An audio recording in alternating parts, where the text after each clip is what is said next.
This episode is brought to you by Clear Peak Fertility. Clear Peak Fertility and Wellness is the Denver area's newest clinic for inclusive fertility care. That means they support every person's path to parenthood. From fertility consultations, diagnostic workups, women's wellness exams, weight loss support, and treatments like IUI, including donor sperm, they focus on the whole person. Discover expert, compassionate care at clearpeakfertility.com and schedule your consult today. Oh, and if you get in touch this February, Clear Peak is offering a $50 discount on new consults to our listeners. Just let them know you heard about them on CityCast Denver. That's clearpeakfertility.com. This episode is brought to you by the Denver Art Museum. Kick off 2025 with an unforgettable night at the Denver Art Museum's first Untitled Artist Takeover event of the year. It's happening on Friday, January 31st from 6 to 10 p.m. Experience a vibrant night of art, performances, hands-on art making, a pop-up bar, and unique experiences led by local artists Sarah Darlene and King B, plus a whole host of contributing creatives. Untitled Artist Takeover is included in general admission and free for Denver Art Museum members. Reserve your tickets today at denverartmuseum.org. That's denverartmuseum.org.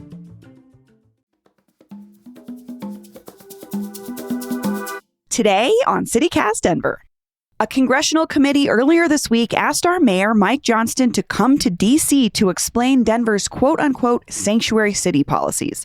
He is one of four mayors who apparently, quote, stands out in their abject failure to comply with federal law.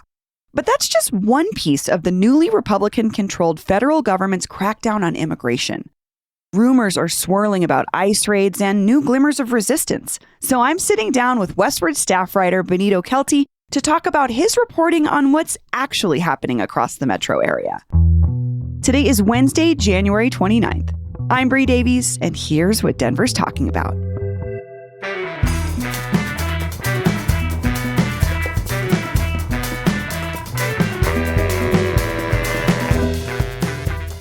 Benito Kelty, welcome back to CityCast Denver. Yeah, thank you. Thank you for having me back. Always a pleasure. So I've been hearing rumors and stories ever since Trump's inauguration about ICE raids and this long-promised immigration crackdown.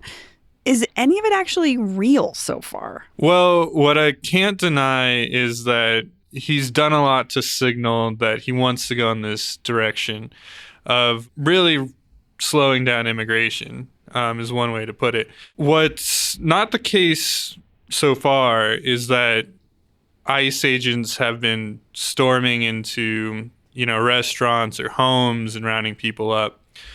What is the only confirmed quote unquote ICE raid so far has been an operation over the weekend where they arrested 50 people with suspected ties to a gang that was at the center of the Trump campaign, the gang Tren de Aragua.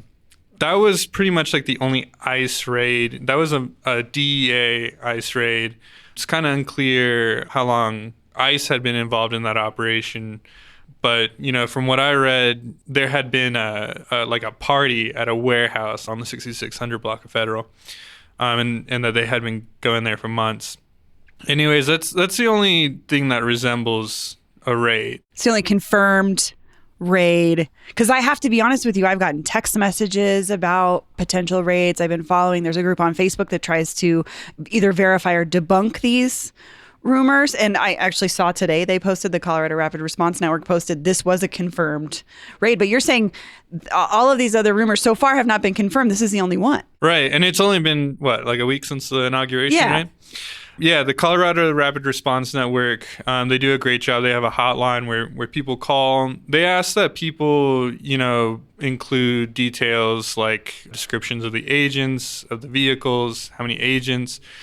We've been seeing a lot of posts on Reddit about, this restaurant. There was one, you might call it a rumor floating that 8th in Colorado had seen a raid. But, I haven't been able to confirm anything with CRRN, the response network. Maybe it's something else. Maybe it's, arrests of individual agents. or not agents. But just arrested like any individuals. other, like I was at a store yesterday and I walked out and there was like 6 cop cars in a row. And that was something totally, who knows what was going on. But it could be, you think people maybe could be confusing it for an ICE raid because it seems to be we're on heightened alert about it. Yeah, it could be that. It really seems like it could be that. One thing, I used to report on immigration in southern Arizona for about 3 years. And I remember when I was down there, I learned the difference between Border Patrol, ICE, CBP, CBP Custom and Border Protection is, they're the ones who handle the ports of entry. Border Patrol patrols the border. ICE does the deportation. But I remember every time I came back to Colorado, there's always just some confusion, between them. People would ask, so do you see ICE at the border a lot? They're usually in the cities. So, maybe there could be some confusion just about which officers these are.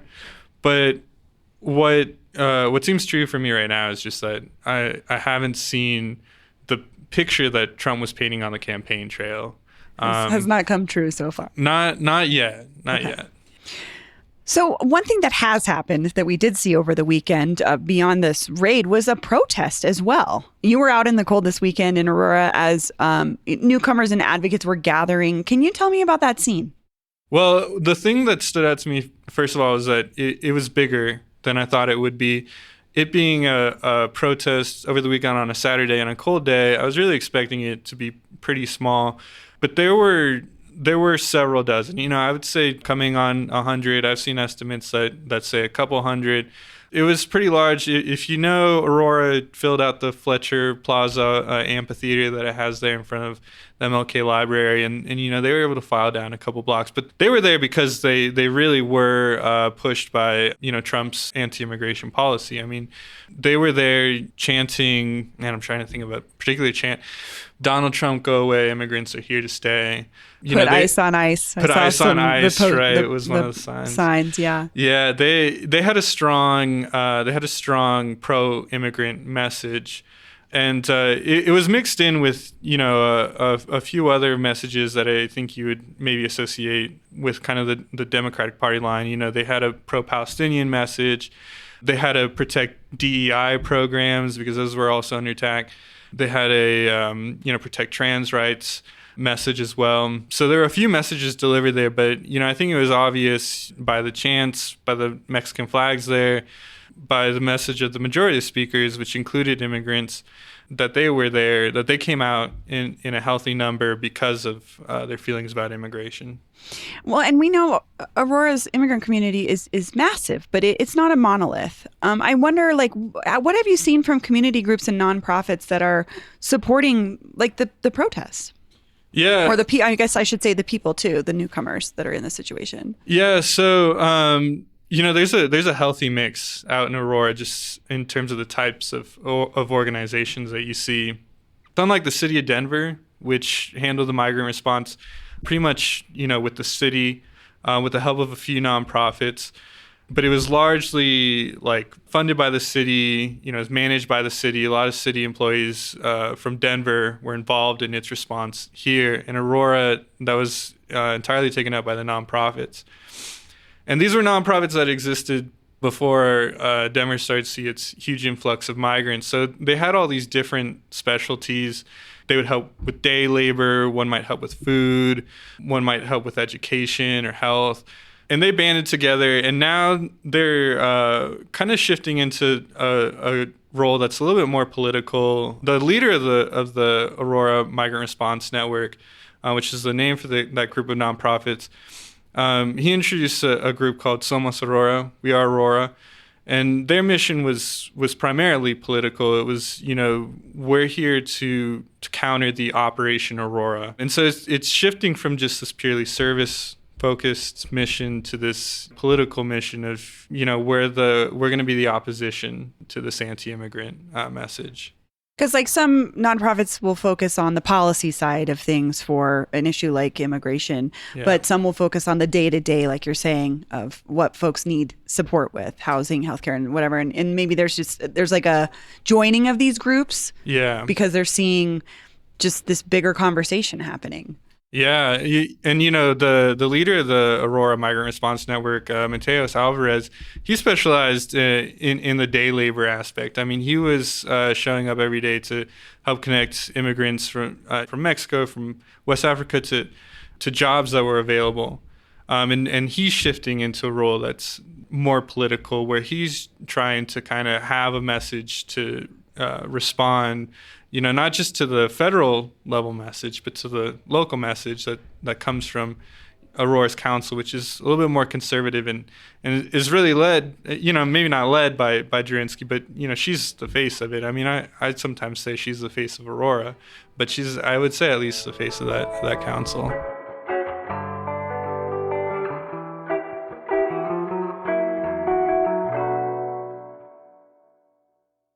Hey there, Ryan Reynolds here. It's a new year, and you know what that means. No, not the diet. Resolutions.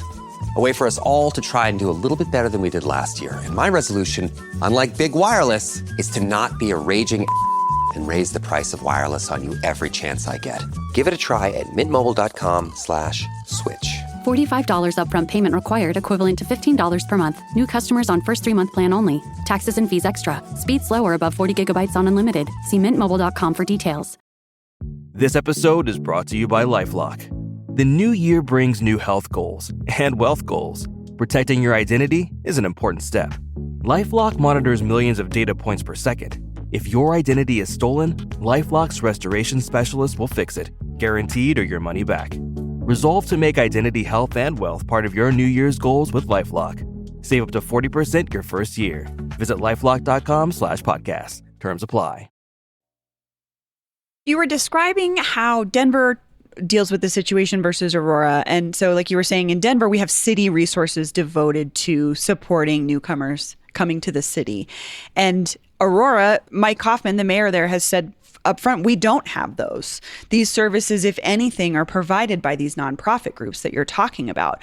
Recently, this has sort of become a feud between Kaufman and Johnston. A little bit of backstory. Kaufman says that Mayor Mike Johnston sort of dumped a bunch of newcomers in Aurora, knowing they didn't have services for them. And then he also says that this is kind of how a bunch of these folks ended up in these really crappy apartments run by CBZ Management, which we'll talk about in a little bit.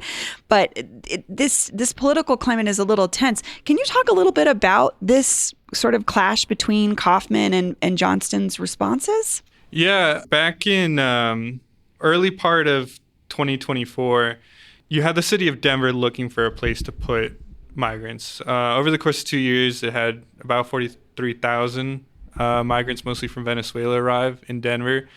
And in February or so, Johnston was taking an effort that was similar to his homeless approach, where he was just trying to find like immediate shelter. One of the places that he found was a motel in Aurora, just off of Mississippi and I-225. It's out there. And Johnston sheltered the migrants there, and people who were already staying at the motel left. There were people already sort of like paying probably by the day or by the week to stay there, and they had to leave so that the migrants that Johnston was bringing could stay there, right. Essentially. That's exactly right. A few months later, I found out from Kaufman, the way that he phrased it was that Johnston had come to him and asked if he could use this motel, but he hadn't been completely forthcoming about, how they were going to stay there, if this was going to displace the residents that were at that motel. And so Kaufman kind of, how would you say, he kind of reneged on the deal. I mean, he painted it as, Johnston bringing migrants over without Aurora's permission. Kind of blaming, I feel like I took from his editorial, at least from Kaufman's editorial, that he's blaming Johnston for essentially Tren de Aragua being an Aurora problem and not a Denver problem. Yeah. In that editorial, he said he blamed Johnston for, quote unquote, a national embarrassment.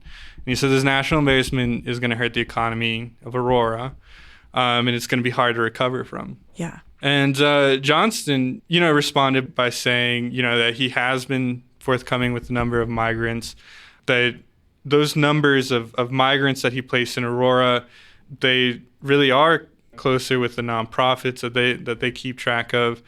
which pretty much validated a bit of what Kaufman was saying, just in terms of how well Denver's keeping track of those numbers. The nonprofits responded by saying, maybe Johnson should have had a bit different of a message, but because they're kind of caught in the middle of all this. They really were. They at least stood on the same side of whether or not Denver's responsible for this mess. I mean, Johnson's response was, you handle the city of Aurora, that's your jurisdiction. I handle what's going on over here in Denver. This is where it gets murky, though, because, he's brought these folks to another municipality. Right, yeah. You can't really control where they go. Right. But the nonprofits did at least respond. And they said that, first of all, the migrants go wherever they want to go. We don't tell them that they can't go to Aurora. But they also said that the nonprofits, we haven't been working with the landlords that caused this big Tren de Aragua controversy. We haven't been working with them for 2 years now. The nonprofits are saying that. Yeah, the nonprofits. That they were not helping assist people to get into these buildings that ended up being closed by the city. Exactly. Okay. Yeah. Well, I mean, that's really an interesting part, too, is maybe we should catch up a little bit on where CBZ is. They were the owners of these apartment complexes that had allegedly been taken over by Tren de Aragua, but they had all these other issues, right? Like health and safety issues with trash and infestations and things like that. So the city went in and closed some of them. But what is the latest on CBZ? The latest on CBZ is that they're seeing one of the apartments that they used to own that's no longer in their ownership because the court stepped in and appointed a receiver, someone else to just run the apartments. They're seeing that eviction notices go up on the doors of an apartment that they used to own. Is this the one in Denver that they just closed, or is this a different one in Aurora? This is a different one in Aurora, but they did just see an apartment close in Denver, the William Penn. And this is the thing about CBZ is they have, close to a dozen properties all over the Denver metro area. Colorado Springs, Edgewood, Denver, Aurora, they all have CBZ properties, and you can find horror stories at any one of them. I've been to the William Penn. It's actually listed as their company address. And that's the Denver apartment complex that's recently been that was recently closed. Shut down. Yeah, and I asked people, is there a CBZ office here? And they were like, these are just homes.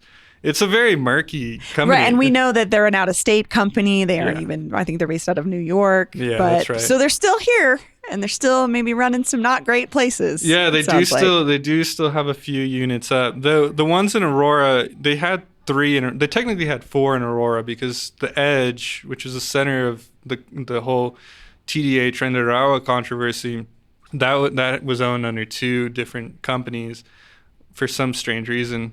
But they don't have ownership of those 3, technically 4 properties in Aurora. One of them shut down. The other 2 are in receivership. Ugh, well, we'll keep watching that for sure. I want to ask you about the ICE detention facility in Aurora, because I feel like it's kind of been overlooked in this conversation, in this more recent hysteria. And I remember I went to a ton of protests out there all the time several years ago.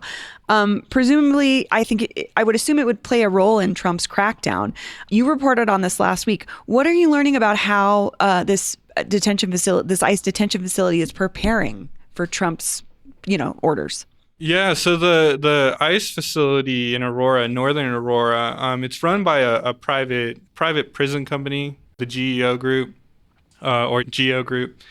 They said that they're going to put $70 million. They're investing $70 million in their private prison. They're investing $70 million, and it's for housing and other resources. I'm not sure what you can do with $70 million just when it comes to, detaining people. But, the current facility has about 1,500 beds, usually about 200 to 300 occupied. Trump's Operation Aurora, he calls it's going to be the largest deportation ever. And so that's 11 million people. There are about 11 million undocumented immigrants. So There has to be, something between, getting arrested and being deported. You have to detain them. So you have to wonder, where they're going to detain them. There's about 10 dozen ICE facilities, ICE detention centers across the U.S. GEO runs about 8 of them. And so you would figure that if you're going to have a huge deportation plan, you're going to have a huge detention plan too. So I figure it's probably Their investment is maybe hinting to the fact that they are expecting many more people. Like you said, they normally have around 200 to 300 folks detained here, but it has 1,500 beds. Yeah. I mean, that still leaves over 1,000 beds open, but it sounds like they're expecting even more if they're going to put $70 million into an expansion. Yeah, I'm sure you can buy a lot more beds. So, Representative Jason Crow, Congressman Joe Neguse, and Congresswoman Diana DeGette wrote a letter to then President Joe Biden when he was in office to end this privately run immigration, these detention facilities like the one in Aurora. Obviously, that didn't happen. Do you think that there's anything changing for these privately run facilities now that Trump is in office? I would guess that they get more business. And it is a business. They make a profit. I mean, it's for a profit. Right. Yeah. They make a profit through contracts with the government. And then one thing to note, though, too, is that the GEO facility stayed open despite that letter, and Biden did sign an executive order to end contracts with the DOJ. GEO Group is unfortunately with DHS, with ICE. So I was able to survive that. But, with Trump having signed a flurry of executive orders in his first day in office, I wouldn't be surprised if, he also reverses course on Biden's executive order with that DOJ executive order. And so, I would imagine for the GEO Group and other detention centers, it's a sign of... It's a sign of some big business coming their way. Exactly. We're going to put a link to your story in the show notes, but I have to say it was horrifying to read. Not only are these private prisons making billions of dollars a year off these contracts, they've also been sued for wrongful death situations within the detention facilities, exploitation of inmate labor, all kinds of things. So, yeah. The GEO Group alone. Yeah, what I reported was they have about $2.4 billion in revenue, and in Colorado they already have a handful of lawsuits related to mistreatment and even death. So I want to wrap up with a more personal take on this. You were born and raised in Aurora. Yep. You live there now. Yeah. How is this all affecting you and your loved ones, your family and friends? Yeah, I did grow up in Aurora. I'm very proud of it. And my mom, she's from Mexico, so growing up in Aurora, I grew up like a lot of other kids, which is family of immigrants. Yeah, my mom, she she came to the U.S. in 1991, but she didn't get her citizenship until about 2016 or so. She actually got it so that she could vote for Hillary Clinton. She just wanted to see a female president. And when she got her citizenship, she got rid of this fear of deportation. That she'd held on to since the 90s. Yeah, I remember when I was a kid, she would bring up deportation in a lighthearted manner usually, but she would always bring up, if I'm deported or, I could be deported. I mean, I remember that coming up. But I don't remember what the plan ever would have been. Either way, by 2016, she was a citizen, and I don't think she's had to worry about deportation since. But since Trump was elected, and probably more so since she was, or since Trump was inaugurated, she brings up deportation, I think, a little bit more, like, with a bit more hesitancy or insecurity. Like, she feels like she's certain that she won't be deported, but I can hear in her voice that she feels like maybe that's not so certain anymore. And when I ask her about it, if she's afraid of getting deported, she says that yeah, it is in the back of my mind. It is creeping up again in the back of my mind. It seems like the risk is higher, but she says that what she feels more is just the fear of harassment. She feels like now she's maybe more vulnerable to being harassed if people know that she's an immigrant, or if people know that she's from Mexico. She, having lived in Mexico most of her life, she does still have an accent, so she does. It's not a secret. Yeah, but yeah, I mean, she thought she was done with the deportation fears. Yeah. 8 years ago, and I think to her surprise and to my surprise, it's there, it's creeping back up. Just wondering if even a citizen, even a naturalized citizen, can be deported. Yeah, I think, first of all, I'm sorry that your mom is feeling that way. But I also think it's important to hear this story because this is how real the fear is for all kinds of people. We're not just talking about the newcomers that arrived, last week or that we've seen washing our windows, which this is a real fear too, but for someone like your mom, right, who did all of the process, did everything and felt secure. And this change in leadership in America means she's back in that place again. Yeah, it upended that. I think she even kind of realized it too. I think that kind of insecurity happened before she even realized it. And talking about it, she kind of maybe started to sense that it was there again. And I sensed that it was there again. It was funny just kind of feeling that again and just kind of remembering what it was like for you. Yeah, what it was like just to be like still vulnerable to a deportation and remembering that. And it was kind of odd to kind of hear and recognize again. Going back, yeah. Well, Benito, thank you so much for joining me. Yeah, thank you for having me. It was a pleasure. It's always great to be on here. That's all for today here on CityCast Denver. If you enjoyed this show, why not take a minute to tell Mateos Alvarez about us? Rate the show wherever you get your podcasts and subscribe to our morning newsletter and learn more about us at denver.citycast.fm. And if you love the show, come see us in person at Heyday, an indoor fair with urban flair on Saturday, March 8th. Get your tickets now at heydaydenver.com. We'll be back tomorrow morning with more news from around the city. See you later.